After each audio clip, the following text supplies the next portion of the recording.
Masih bersama saya Budiman Tandurjo di Satu Meja The Forum. Saya ke Willy Aditya. Bung Willy, tadi siang ada pertemuan Pak Prabowo dan Pak Surya Paloh dan Bung Willy hadir di situ. Itu kan yang di konferensi pers kan itu kan bahasa-bahasa langitan ya, bahasa-bahasa dewa, stabilitas politik dan lain sebagainya. Tapi kalau bahasa akar rumputnya apa yang dibicarakan? Bahasa akar rumputnya temu kangen. Temu kangen? Apa diomongin? Ya, 5 jam ya? 5 jam. 5 jam ngomongin apa itu? Ngobrol sambil makan, sambil lihat lukisan dan patung-patung. Oke, terus? Dan yang paling luar biasa adalah gini, kita terlalu sibuk berbicara seolah-olah politik hanya urusannya pemilu semata-mata. Oke. Padahal politik ini kan urusannya orang banyak, dan kalau kita merujuk pada bahasanya seorang Soekarno itu kan mendefine gitu dua hal, Bung Budiman, high politik dan low politik. Oke. Politik pemilu ini bagi Bung Karno kan politik rendahan. Politik rendahan. Ya. Oke. Politik high itu pemilu itu cuma sekali dalam 5 tahun. Setelah itu kita mau ngapain politik? Politik adalah sebuah instrumen rekayasa sosial, rekayasa negara bangsa, rekayasa bagaimana ini mau kemana. Tadi dua sahabat itu bertemu karena ini sepantaran. Bang Surya tadi bercanda, Pak Prabowo, saya ini lebih senior dari Anda. Kaget Pak Prabowo, senior dari mana? Saya 3 bulan lebih tua dari Pak Prabowo. Umur ya? Umur. Pak Surya Juli, Pak Prabowo Oktober gitu. Jadi lebih cair, bersuasana, lebih banyak berbicara tentang high politik. Ya. Bagaimana politik kebangsaan. Politik kebangsaan. Ya. Artinya apa? Pemilu seolah-olah terlalu jumut, terlalu jenuh. Kita selalu dijebak dalam fragmentasi ya. Identitas itu kan sebuah keniscayaan. Saya orang Batak atau orang Minang, Bung Budiman orang Jawa, itu hal yang given. Itu nggak bisa kita gugat. Kita mau lahir dari rahim siapa itu nggak bisa kita rekayasa. Oke. Nah, yang politik adalah medan area, medan magnet untuk merekayasa itu. Nah, hal seperti ini yang harus kita lahirkan. Nah, tadi kita banyak berdiskusi bagaimana tantangan negara bangsa ke depan. Oke. Kalau kita hanya masuk dalam jebakan-jebakan Batman, ini ya yang ada bukan hanya maju, malah dekaden. Tapi gini, Bung Willy, kalau aku dengar dari beberapa ketua DPP Partai Nasdem, termasuk Bang Surya sendiri, coba menjajakan, menggabungkan antara kekuatan Mas Ganjar dan kekuatan Mas Anies. Betul nggak sih itu? Nah, gini, itu makanya kita ini terlalu terjebak dalam 2 rejim. Selain rejim Sirajuddin Abbas yang sangat statistik tadi, juga rejim fans club. Fans club? Nasdem didirikan, Bang Surya tidak ingin jadi presiden. Oke. Artinya apa? Orang mendirikan partai untuk maju presiden. Orang mengasosiasikan jadi ketua umum untuk maju presiden. Nah, kenapa kita tidak antitesa ini? Kenapa kita harus terjebak selalu dalam drama-drama seperti ini, mazhab seperti ini? Ya, kenapa kita selalu berbicara hanya pada narasi mengawinkan figur A dan figur B? Kenapa narasinya tidak kita balik? Nanti baru kita cari figurnya. Narasinya adalah apa narasi yang republikan, apa narasi yang bineka, apa narasi yang meneduhkan dan menjejukkan. Jadi tidak fans club gitu ya.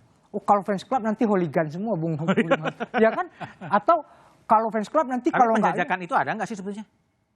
Gini, bukan masalah penjajakan, tapi yang pemasaran. Paling penting ada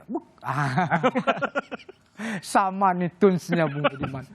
Kita harus berpikir out of the box ya. Artinya satu, kita butuh narasi, yang kedua kita butuh sebuah kerelaan untuk saling memimpin dan dipimpin, bukan kawin paksa. Saling memimpin dan dipimpin. Ya, gini, kita punya narasi yang paling luar biasa bagaimana anak-anak Menteng 31 menganggap Bung Karno dengan posisi tertentu karena sangat korporatif dengan Jepang. Nah, mereka datang ke Syahrir, Bung, kami daulat Anda jadi presiden. Syahrir bilang, itu urusan Soekarno. Soekarno lebih pantas, jangan aku. Nggak puas nih ada Malik CS, Soekarni dan Mikana ini. Mereka datang ke Amir Syarifuddin. Pidato bagus, pakai peci bagus, sama seperti Bung Karno, tongkrongan. Bilang, Soekarno saja. Dalam konteks ini deskripsinya Bung Willy dengan konteks sekarang apa sebetulnya? Konteksnya adalah bagaimana kita menjadikan politik sebagai medan. Tidak hanya kemudian saling menjagokan satu sama lain. Tapi ayo kita duduk bersama, kita rembuk bersama. Apa yang terbaik, bukan hanya tepuk dada. Dan yang terbaik apa? Ya ini kita rembuk bersama. Tunggu aja dulu gitu.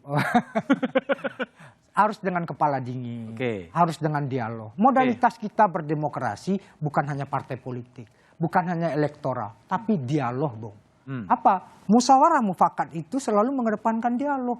Indonesia yang begitu kompleks saja bisa merdeka, berbeda agama, berbeda latar belakang, etnis, partai politik, spektrum ideologi.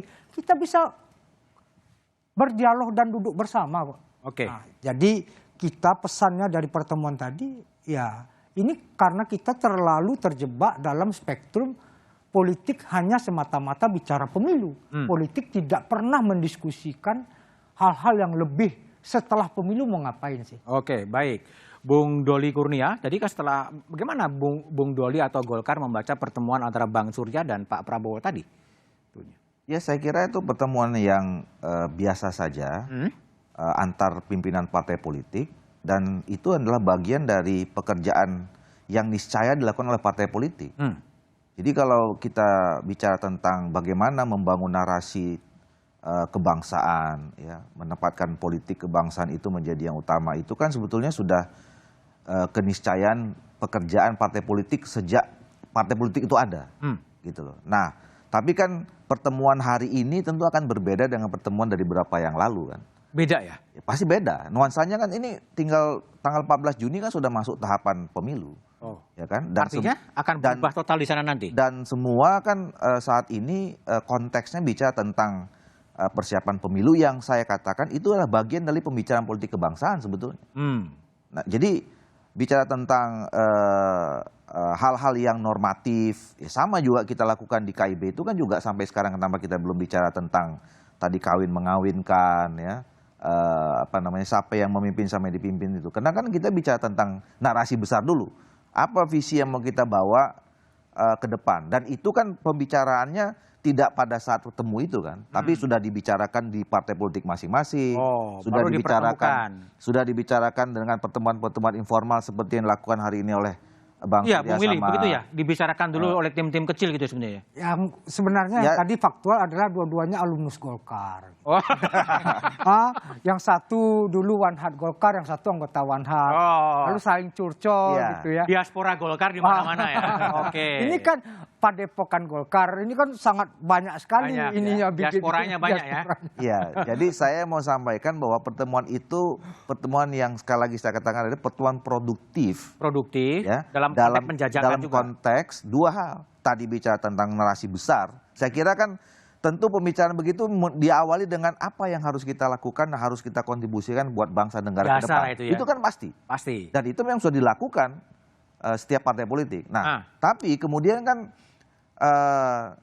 pembicaraan berikutnya kan melihat situasi yang berkembang pada saat itu seperti ini. Kan. Nah, ujung-ujungnya kan seperti itu. Nah, walaupun mungkin tidak mungkin sekonkret ya,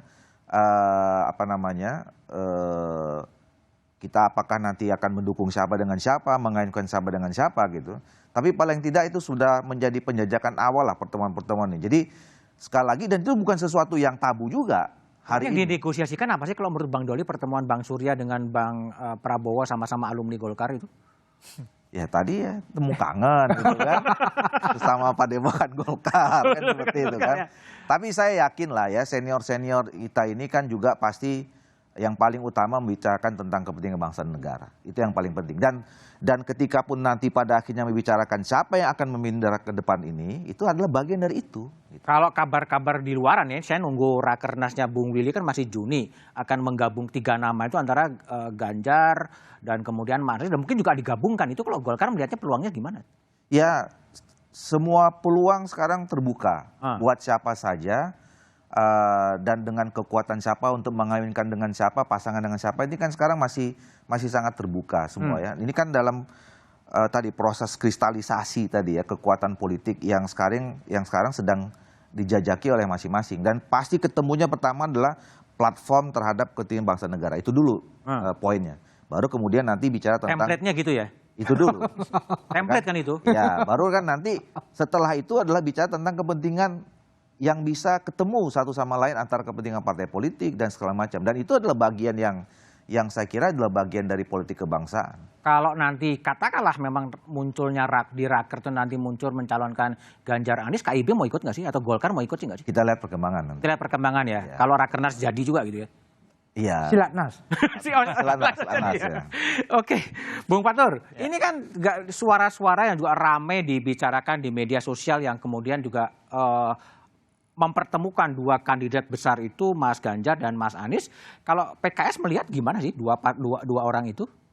Ya, kalau sebagai simulasi menarik ya. Menarik. Kita juga yang jelas bahkan PKS pun juga pernah menyampaikan ya, kita menginginkan konfigurasi yang baik misalnya. Bahkan kalau takdir historis bangsa kita kan ini selalu bilang nasionalis, religius, misalnya itu juga menjadi penting bagi PKS karena itu bagian sejarah bangsa yang selalu berputar gitu untuk kontestasi di tingkat nasional. Sehingga hal-hal seperti itu ya menjadi menarik bagi kami karena apalagi mereka orang-orang yang selama ini masuk, walaupun mungkin ya kalau saya sih kenapa sih selama ini banyak survei, lalu juga nama sudah disampaikan, tetapi belum ada satupun yang mungkin dominan. Menurut saya bisa jadi mungkin angka survei mereka belum menyentuh angka psikologis sebetulnya. Jadi masih dalam tataran yang ya sosok lah mungkin ya dibandingin tokoh parpol dan sebagainya. Bahkan dibandingkan dengan suara parpol mungkin angka elektabilitas mereka ya nggak jauh-jauh amat gitu sebetulnya dibanding angka suara parpol saat ini gitu. Tapi seandainya itu digabungkan antara Mas Ganjar dan Mas Anies itu kan followernya di bawah itu kan beda banget ya. Karakter yang mungkin sekarang juga berantem terus itu secara politik mungkin aja dicairkan dengan penggabungan di elit, dijodohkan secara elit gitu ya. Kalau kami sih sebetulnya di PKS ya salah satu pemikiran yang cukup panjang sebelumnya dan kita juga akan mengusulkan dan ini jadi perdebatan publik ya, salah satunya kan soal ambang batas pencalon presiden. Oh, diturunkan. Kita harapkan itu juga sebetulnya lebih terbuka karena itu akan membuka kesempatan banyak anak bangsa, jangan sampai kita terlalu terjebak dengan polarisasi dua kutub, misalnya calon pun juga terbatas, sehingga publik nggak diberikan pilihan yang lebih baik gitu, lebih banyak. Nah, sehingga menurut saya sih salah satu yang terpenting saat ini ya kalau memungkinkan itu bisa kita lakukan. Salah satu upaya yang akan dilakukan PKS untuk kita mencoba untuk menyampaikan ke Mahkamah Konstitusi untuk uji materi, tapi nanti tentu prosesnya berjalan. Karena selama ini sebelumnya banyak penolakan ataupun juga tidak dikabulkan ya karena tidak punya legal standing kan, sebagian yang dianggap, sedangkan PKS ini partai politik yang memang punya kesempatan untuk mengajukan itu. Mudah-mudahan kalau nanti prosesnya berjalan kita bisa mengajukan dan mungkin itu ada peluang untuk berubah, mudah-mudahan ya hal-hal yang seperti yang sebelumnya itu tidak akan terjadi gitu. Kalau seandainya nanti kemudian partai-partai itu kemudian termasuk Nasdem mengusung pada posisi Ganjar Mas Anies, PKS gimana posisinya? Ya kita masih lihat terus, jadi termasuk berjuang di MK tadi itu. Ya kalau itu memang mungkin salah satu ikhtiar kita lah untuk membuka kesempatan masyarakat secara luas ya. Tapi kalau untuk konfigurasi nama dan sebagainya di kami sih sebetulnya tidak terpatok dengan siapapun gitu. Jadi kita siap berkomunikasi, bahkan ya mungkin dalam hitungan pasangannya siapa itu juga masih sangat terbuka gitu. Oke, baik. Saya kembali ke Mas Sirojudin Abbas sih. Salah satu hal yang kemudian juga dimunculkan menggabungkan dua sosok yang memang kuat tapi memang ke bawahnya memang berbeda adalah untuk mengurangi polarisasi atau keterbelahan politik yang begitu tajam. Tapi apakah itu kemudian efektif? Tapi analisanya setelah jeda berikut ini.